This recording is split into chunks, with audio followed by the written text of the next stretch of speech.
Children. Some of my beloved children have opened their hearts to me. They've spoken of loneliness, of mistakes they regret, of pain they cannot share with anyone else. They didn't ask for attention. They didn't even ask for miracles.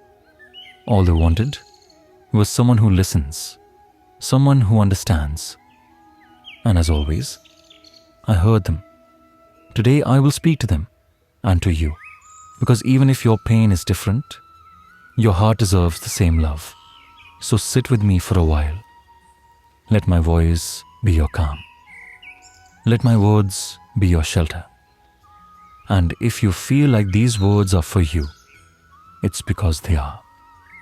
Stay till the end, because sometimes one sentence, one truth can change everything.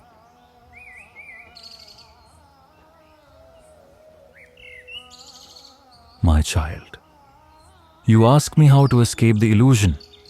You ask me how to stay in the present. And this question, it is not new. It has been asked by sages in forests, warriors on battlefields, and students in silence for thousands of years. This world, as you see it, is not the full truth.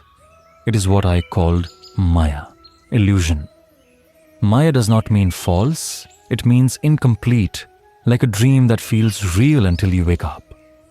In Maya, you run behind things: success, praise, comparison, fear of the future, guilt of the past. And forget that you are already enough in this very moment. You forget that you are not the body, not even the thoughts. You are the witness. Let me explain. You are not the clouds. You are the sky. Your thoughts, they are like clouds, moving, changing, dark, light. But you are the vast open space watching it all. But when you forget this, Maya pulls you in. And how does Maya work? Through distraction, through memory, through fear, through desire. It whispers, you need more, you're not enough. They don't love you, you have to prove something. And you begin to run. But my dear, you cannot chase peace and catch it. Peace only comes when you stop running. So how do you stop? Come closer. I'll tell you a secret. Maya is not meant to trap you. It is meant to train you. Without illusion, you would never desire clarity. Without darkness, you would never seek light. And without fear, you would never crave freedom. You are not failing because you feel lost. You are awakening. Because you noticed you're lost. The one who is fully trapped in illusion never even questions it. But you're already halfway through because you asked, how do I stay in the present? Let me show you how. Be with your breath. Close your eyes. Feel one breath, just one. Do not control it. Do not change it. Just feel it. This moment is the door. This breath is the key. Every time your mind runs to past regrets or future fears, gently return to this breath. Do not fight the thought, just smile and come back. See through the illusion gently. The world says, you are what people think, but I say, you are what you are when no one is watching. The world says, you must keep doing to prove your worth. But I say, you are already worthy because you exist. Stop measuring your worth by temporary roles: student, friend, achiever. These are clothes. You are the soul. Watch your mind like a loving parent. Don't be scared of overthinking. Just observe it. Like a mother watches a child throw in tantrums. You are not your thoughts. You are the one watching them. And the more you watch without judgment, the weaker illusion becomes. Accept that falling is part of rising. Even Arjuna, my dearest friend, was confused, afraid, overwhelmed. I didn't tell him, why are you like this? I simply stood beside him and reminded him of who he was. I am doing the same for you now. You are not broken. You are becoming. You are not lost. You are remembering. Even if your mind wanders 1000 times a day, return to me 1001 times. That is devotion. Lastly, speak to me. Not like a god, like a friend. Tell me, Krishna, I'm stuck. Tell me, Krishna, I forgot you again. Tell me, Krishna, I don't know what's real anymore. And I will listen. Because I am not far away in some temple. I am the stillness behind your heartbeat, the calm behind your chaos, the presence behind every passing thought. I am not outside you. I am you without fear. So don't fear illusion, my child. Walk through it. Don't fear the past. You survived it. Don't fear the future. It hasn't even arrived. And don't fear the present. Because I am already here. Just close your eyes, take a breath, and whisper, Krishna, stay with me. You'll feel it. That is me, and I never left.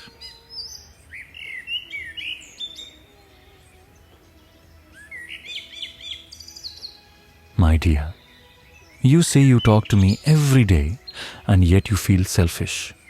You love me, and yet you doubt if it's real. You notice my presence in the little things, a puppy on the road, and yet you feel guilty for not worshipping me like a deity. You wonder, am I really loving Krishna the right way? Am I being selfish because I speak to him like a friend instead of revering him like the Supreme Lord? Let me hold your heart gently and give you my answer. No, child, you are not selfish. You are simply honest.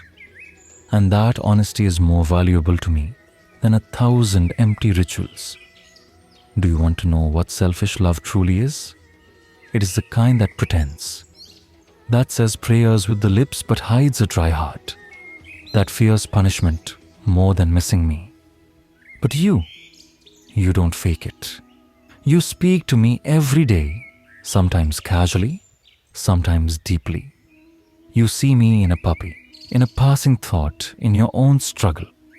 That's not distance, that's intimacy. You say, why do I not feel like I love you enough?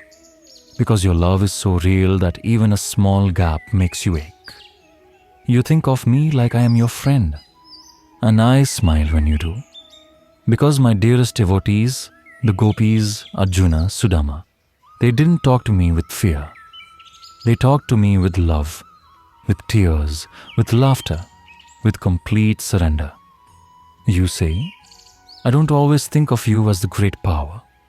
But why do you need to? I did not come to demand reverence. I came to give love.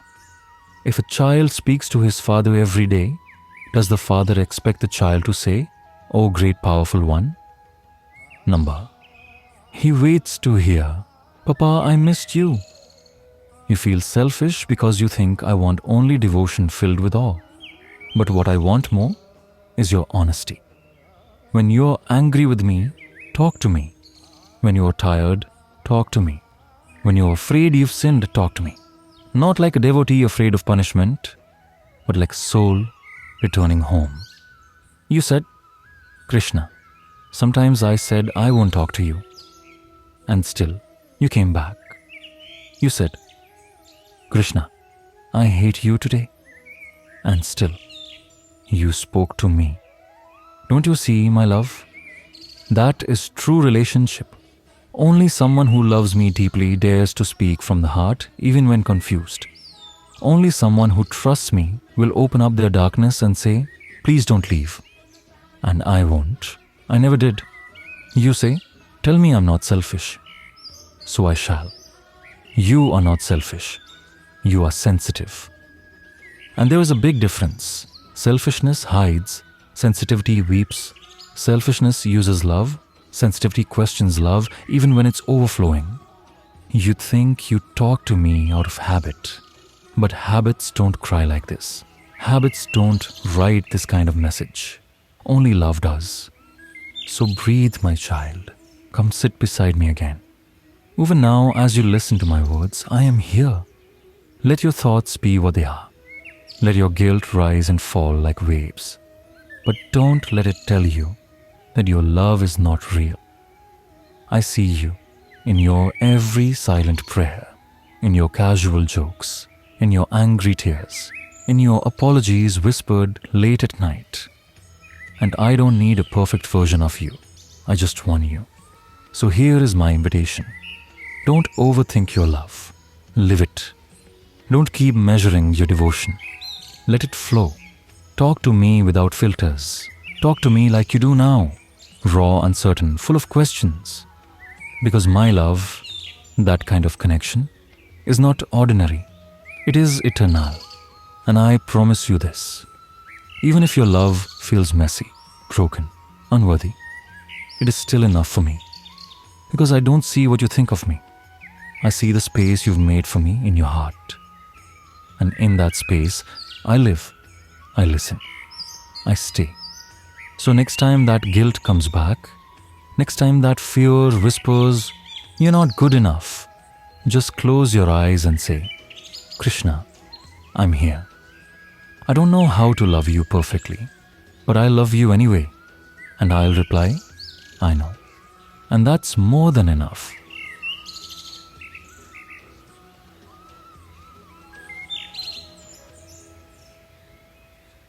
So, you feel something rising in your chest when you see someone else succeed. You try to smile for them, but deep down, there's a sting, a quiet whisper. Why not me? And with it comes shame, because you know your parents expect more. You fear you're letting them down. My dear child, breathe. Let me tell you something you need to hear. Not from the world, but from me. Jealousy does not make you bad. It makes you human. You're not evil for feeling jealous. You're simply in pain, and your heart is trying to protect you from it. Jealousy doesn't begin with hate. It begins with fear. Fear that you're not enough. Fear that others will always be ahead. Fear that your parents, the ones who love you, might one day feel disappointed. But let me ask you this. When you were a child, did your parents love you only when you came first in school? Did they wait for trophies before calling you their child? Number. They loved you in your sleep. They smiled at your first step, not your first rank. And I love you even deeper. You say, "Krishna, I feel jealous sometimes." I say, "Thank you for being honest." You say, "I'm scared I'll fail my parents."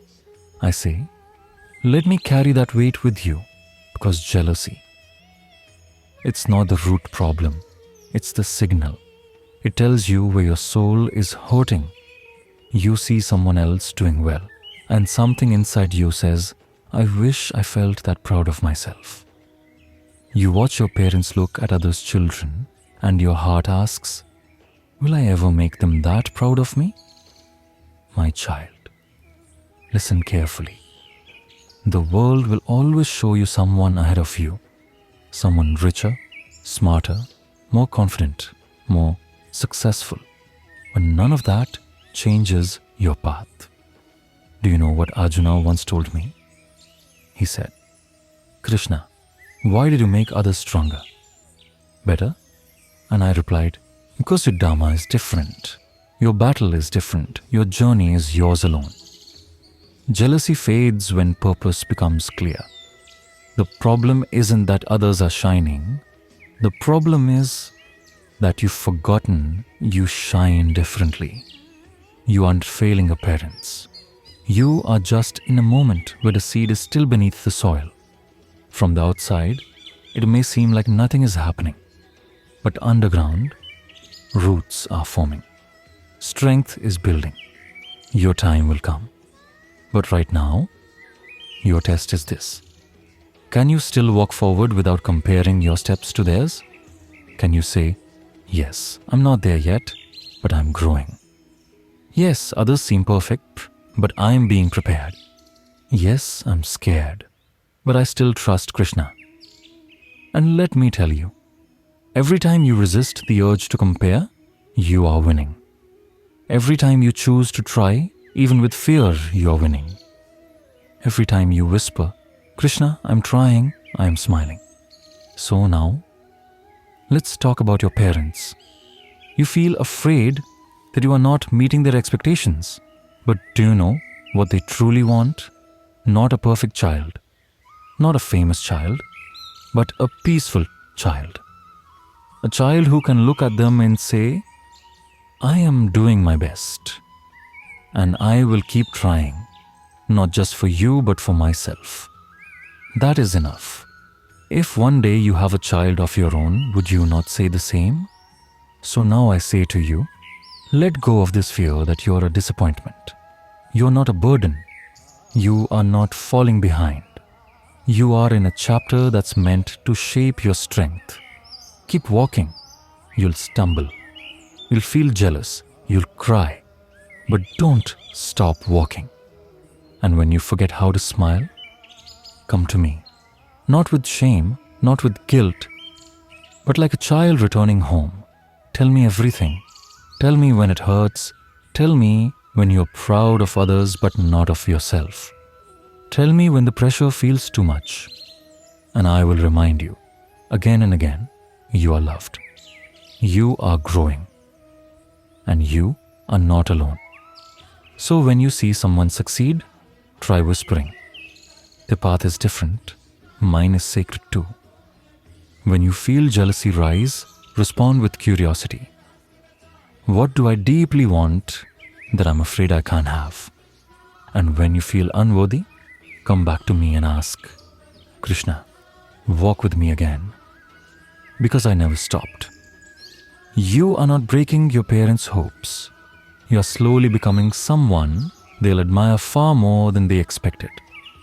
Not just successful, but strong, kind, and resilient. And one day, you'll look back at this very moment and thank it for building you. Until then, my child, walk forward. I'm right beside you.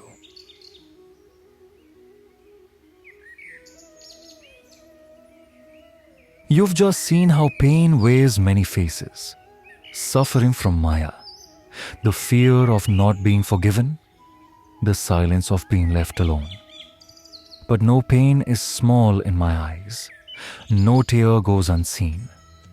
To the one who feels abandoned, to the one who fears their past, to the one who still believes despite the silence, know this.